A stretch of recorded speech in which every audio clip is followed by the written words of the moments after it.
XRP is entering a new level of development. How much money do you think this will bring to investors? Write answers in the comments. The current triumph is surely a last nail in the coffin. The issue is whether the SEC will abandon the complaint or negotiate a settlement with Ripple. The court's decision to deny the SEC's appeal confirms an earlier judgment that secondary XRP sales do not fit within the category of securities transactions. This demonstrates that Ripple's activities in selling XRP tokens do not violate securities legislation.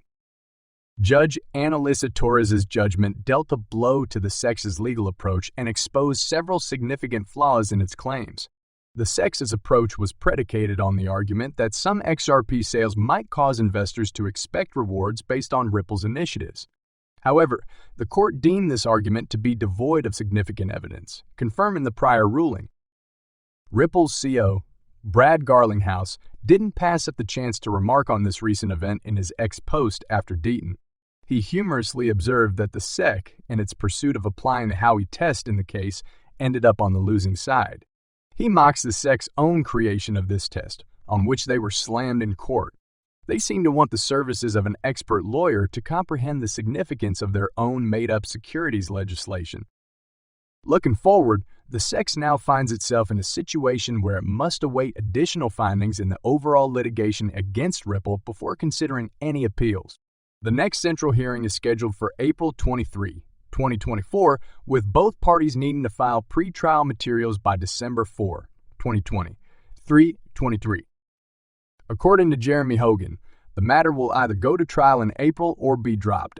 Furthermore, this judgment enhances the judge's prior ruling, making it more difficult for the SEC to win in any prospective appeal.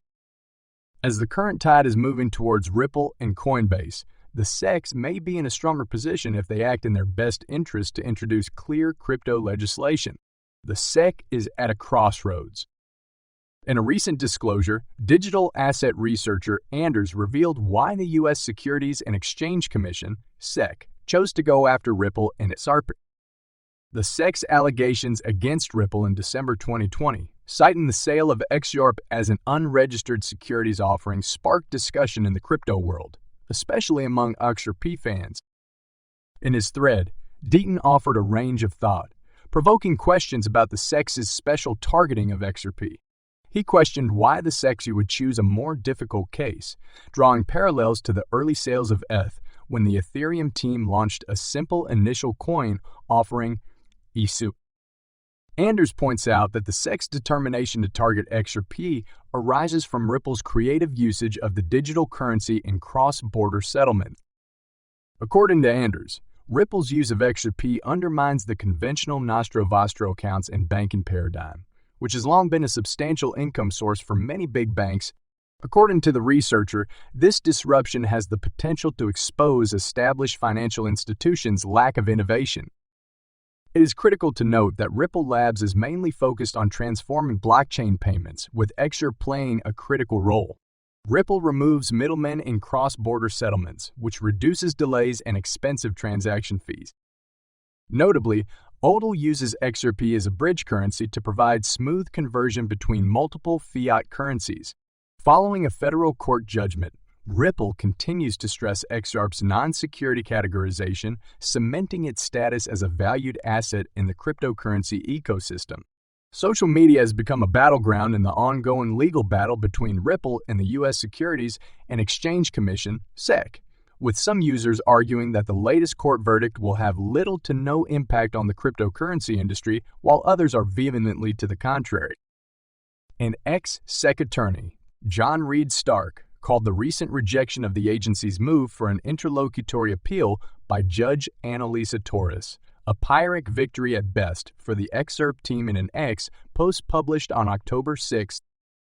After the trial, the governing body will still undoubtedly appeal the decision, and I believe have a good chance of winning, Stark says, since the judge has specifically deemed her decision as not precedent for the rest of the cryptoverse. Moreover, he disregarded the most recent judgment by Judge Torres as precedent on the issue of whether tokens are securities, saying the court did not hold that offers and sales on a digital asset exchange cannot create a reasonable expectation of profits based on the efforts of others.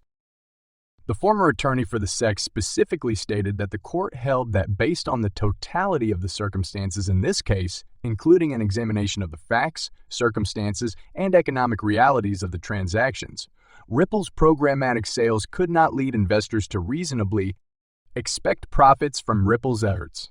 Emphasis in original. Agreed to disagree on the legal impact of Judge Torres' rulings, but you also seem to be saying that XRP uniquely stands as the only digital asset, other than BCC, with judicial clarity as a non-security.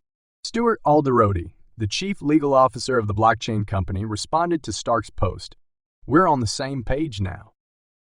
Attorney Jeremy Hogan simultaneously listed multiple potential outcomes for the Ripple v. SEC case after the judge denied an interlocutory appeal motion, including the regulator proceeding with a trial next April against the individual defendants and an appeal of the case no sooner than 2025, with an appellate ruling no earlier than 2026. Alternatively, the SEC may settle all litigation against Ripple and the individual defendants at a settlement conference on April 16, 2024, or it may proceed with obtaining a final judgment against Ripple and then appeal. On 6 October 2023, John Reed Stark, a regulatory compliance specialist in the digital arena with a 15-year stint as an SEC enforcement attorney, turned to social media platform X, previously known as Twitter, to offer his thoughts on Judge Torres' recent ruling involving the SEC and XRP's recent ruling involving the SEC and XRP. Stark underlined that the judge's decision to deny the section interlocutory appeal also said that her earlier summary judgment should not be treated as creating a legal precedent unless the circumstances of a new case are similar. Stark pointed out that although this may seem to be a little success for the XRP team, it might ultimately be a hollow victory. He expects that the SEC will appeal the verdict after the trial and will have a decent chance of prevailing. Judge Torres has specifically said that her ruling is not to be regarded a precedent for subsequent lawsuits in the Bitcoin industry, according to Stark. Stark also praised John Deaton and the XRP team for opposing the SEC's unilateral law-making techniques. He stated his displeasure with attorneys who switch between law firms and the SEC, implying that such lawyers are unlikely to question the existing quo owing to possible conflicts of interest. Stark applauded Deaton's team for spotlighting the SEC's unappreciated efforts in fighting less publicized but critical issues like microcap fraud and penny stock fraud. However, Stark was emphatic in declaring that Judge Torres' ruling on Ripple should not be regarded as a precedent on whether coins are securities.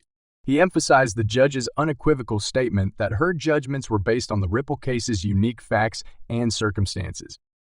Judge Torres rejected the SEC's assertion that the issues posed in the case are crucial legal issues with far-reaching repercussions for several other cases in her judgment, denying the SEC's motion for interlocutory appeal. She stressed that her judgments are based on applying the Howey test to the particular facts and circumstances of this Ripple instance.